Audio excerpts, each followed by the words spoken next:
Assalamualaikum warahmatullahi wabarakatuh.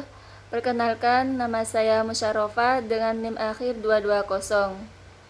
Di sini saya akan menjelaskan kembali 9 aspek peramalan bisnis yang sudah disampaikan oleh Bapak Ahmad Budi Susetyo di pertemuan kemarin. Sebelum menjelaskan 9 aspek tersebut, saya akan menjelaskan apa itu peramalan bisnis. Jadi, peramalan bisnis atau bisa juga kita sebut dengan forecasting merupakan proses memprediksi nilai atau kejadian di masa depan berdasarkan data historis dan analisis tren. Dalam konteks bisnis, peramalan digunakan untuk memperkirakan penjualan, permintaan produk, pendapatan, dan berbagai variabel lainnya yang penting untuk perencanaan dan pengembalian keputusan. Selanjutnya, 9 aspek peramalan bisnis. Yang pertama itu apa saja? Yang pertama itu ada linear programming. Linear programming adalah salah satu pendekatan matematika yang paling sering digunakan dan diterapkan dalam keputusan-keputusan manajerial. Yang kedua itu ada transportation method. Transportation method adalah teknik yang digunakan untuk memprediksi kebutuhan transportasi di masa depan. Selanjutnya, yang ketiga ada regression forecasting. Regression forecasting adalah metode yang digunakan analisis regresi untuk memprediksi nilai atau tren di masa depan berdasarkan hubungan antara variabel independen dan variabel dependen. Yang keempat ada game theory.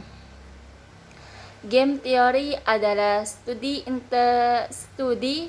tentang interaksi strategis antara berbagai pemain dalam situasi yang melibatkan keputusan ekonomi. Teori ini menggunakan kerangka matematika untuk menganalisis bagaimana keputusan yang dibuat oleh satu pemain akan mempengaruhi keputusan pemain lainnya. Selanjutnya, yang kelima ada location theory.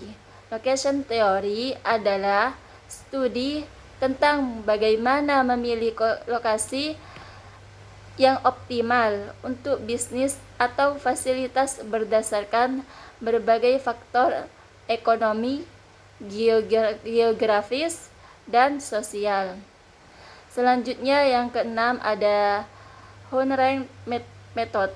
Hohenheim method adalah teknik optimasi yang digunakan untuk menyelesaikan masalah penugasan atau bisa juga disebut dengan assignment problem, yang mana metode ini membantu dalam menentukan alokasi sumber daya yang paling efisien untuk berbagai tugas dengan tujuan meminimalkan biaya atau memaksimalkan keuntungan, atau juga bisa disebut dengan laba.